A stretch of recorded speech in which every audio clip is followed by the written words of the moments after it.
محترم عازمین اکرام، یہ ویڈیو حج کے انتظامی امور کے مد نظر بنائی گئی ہے۔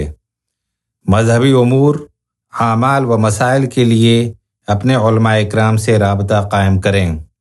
حج دین اسلام کا انتہائی اہم رکن ہے اور آپ ان خوش نصیبوں میں سے ہیں جن کو اللہ کے فضل و کرم سے حج بیت اللہ کی سعادت نصیب ہو رہی ہے، اور اللہ سے ہم دعا گو ہیں کہ آپ کے فریضہ حج کی ادائیگی میں آسانیاں اور سہولت کے ساتھ ساتھ آپ کا حج مقبول اور حج مبرور ہو۔ عازمین، اس ویڈیو میں حج کے ان 5 اہم ترین ایام یعنی 8 سے 12 ذی الحجہ کے بارے میں بتایا جائے گا جو اصل حج ہیں۔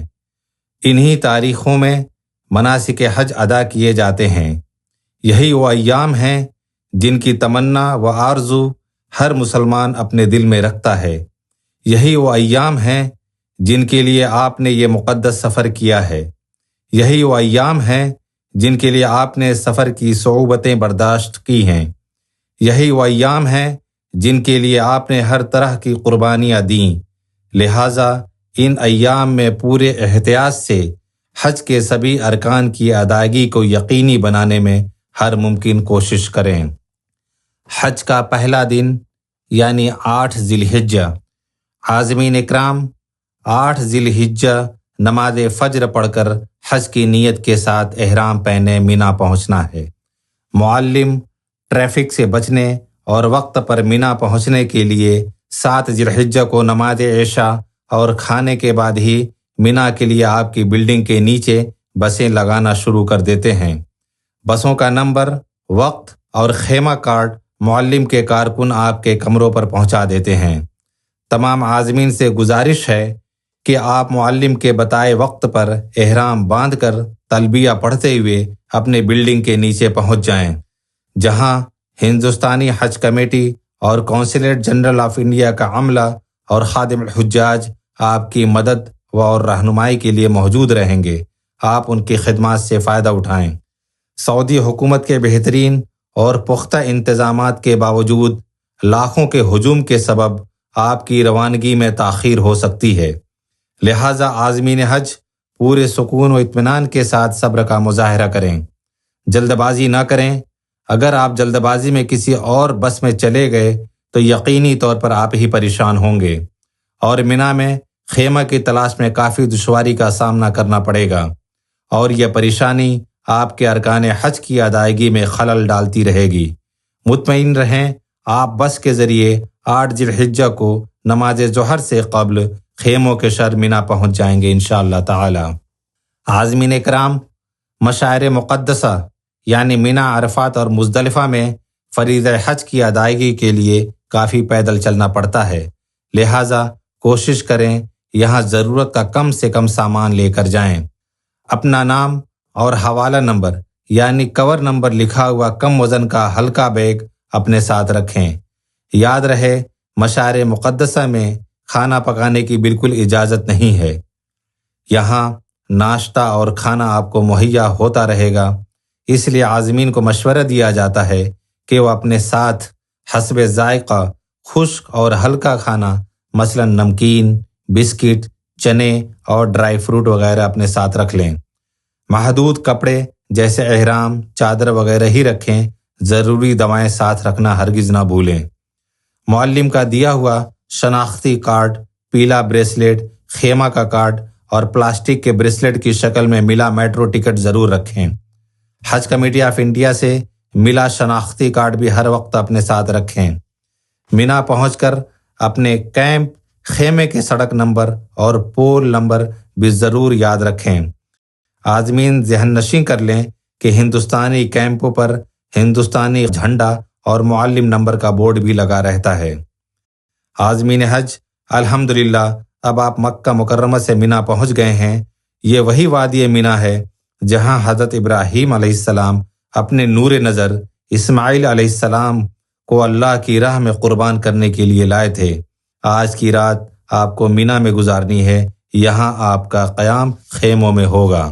حج کا دوسرا دن یعنی 9 ذی الحجہ۔ 9 ذی الحجہ یعنی حج کا اہم ترین دن ہے۔ نماز فجر کے بعد مینا سے حسب ضرورت سامان کے ساتھ بذریعہ میٹرو ٹرین یا بس سے روانہ ہونا ہے۔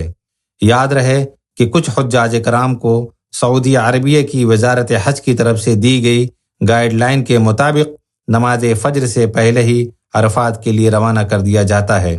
لہٰذا حج کے اس عظیم عمل کو پرامن بنانے کے لیے آپ سے گزارش ہے کہ اپنے معلم اور کونسلیٹ جنرل آف انڈیا کے عملہ کی ہدایات پر عمل کریں۔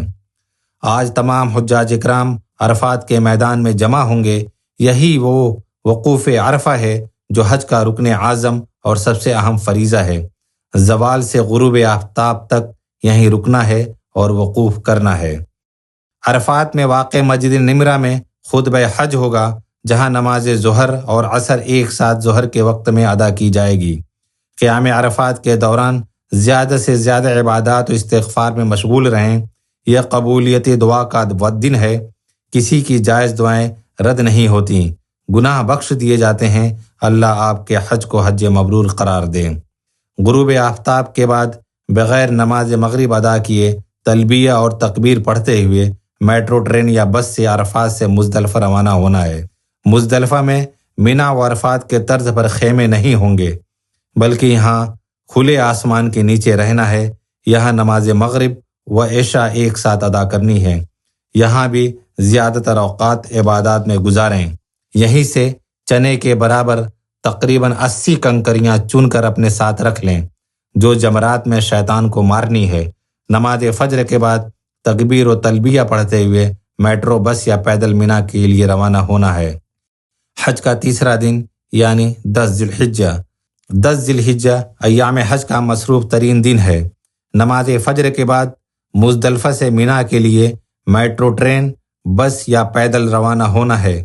یہاں خیمے میں اپنا سامان رکھیں اور سعودی حکومت کی جانب سے بتائے گئے مقررہ وقت پر رمی جمرات کرنی ہے، یعنی شیطان کو کنکری مارنی ہے۔ آج صرف بڑے شیطان کو 7 کنکریاں اپنی سہولت کے اعتبار سے کسی بھی منزل سے مار سکتے ہیں۔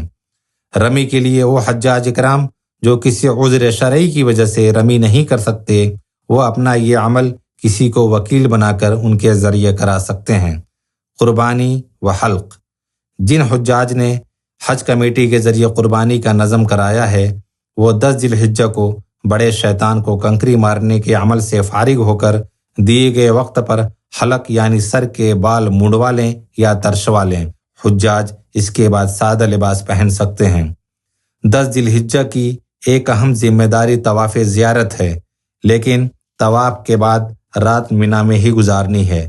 البتہ اگر طواف زیارت 10 ذی الحجہ کو نہیں کر سکے تو 11 یا 12 ذی الحجہ تک اس عمل کو انجام دے سکتے ہیں، اور کوشش کریں کہ 12 ذی الحجہ کو نماز ظہر سے پہلے طواف زیارت سے ہر حال میں فارغ ہو جائیں، کیونکہ اس دن ظہر کے بعد حد سے زیادہ حرم شریف میں بھیڑ ہو جاتی ہے، اور بعض اوقات حرم شریف میں داخلہ مشکل ہو جاتا ہے، جس کی وجہ سے حج کی ادائیگی نامکمل رہ جاتی ہے۔ حج کا چوتھا دن یعنی 11 ذی الحجہ۔ حجاج کرام 11 ذی الحجہ مینا میں گزاریں گے۔ یہ انتہائی قیمتی وقت ہے، اس کو ضائع نہ کریں۔ ظہر کے بعد حکومت سعودی عرب کے معینہ وقت پر تینوں شیاطین کو 7 کنکریاں مارنی ہیں، لیکن یاد رہے ہمارے کسی عمل سے دوسرے حاجی کو تکلیف نہ پہنچے۔ حج کا 5واں دن یعنی 12 ذی الحجہ۔ حجاج کرام کو یہ مخلصانہ مشورہ ہے کہ 12 ذی الحجہ کا دن بھی مینا میں عبادت میں گزاریں، اور اگر آپ نے ابھی تک طواف زیارت نہیں کیا ہے تو آج ہر حال میں طواف زیارت سے فارغ ہو جائیں۔ ظہر کے بعد حکومت سعودی عرب کے معینہ وقت پر تینوں شیاطین کو 7 کنکریاں ماریں، اور کوشش کریں کہ مغرب سے قبل مینا سے مکہ مکرمہ کے لیے روانہ ہو جائیں۔ کچھ اہم مشورے۔ عازمین مینا میں بیت الخلاء مشترکہ ہوتے ہیں، لہٰذا اپنی باری کا انتظار کریں، آپسی تعاون کا لحاظ رکھیں اور صبر کا مظاہرہ کریں۔ حج کے ایام میں گرمی شدت سے پڑتی ہے۔ دھوپی چشمے اور چھڑی کے ساتھ ساتھ الیکٹرول اور پانی کی وافر مقدار ساتھ رکھیں تاکہ ہیٹ اسٹروک اور جسم میں پانی کی کمی سے بچا جا سکے۔ یاد رہے کہ مینا میں ہندوستانی حج کمیٹی کا میڈیکل کیمپ اپنے طبی عملے کے ساتھ موجود رہے گا۔ کسی بھی قسم کی طبی مدد کے لیے آپ ان سے رابطہ قائم کر سکتے ہیں۔ معزز حجاج اکرام، اللہ سبحانہ و تعالیٰ کے فضل و کرم سے اور اس کی توفیق سے اب آپ کا حج مکمل ہوا۔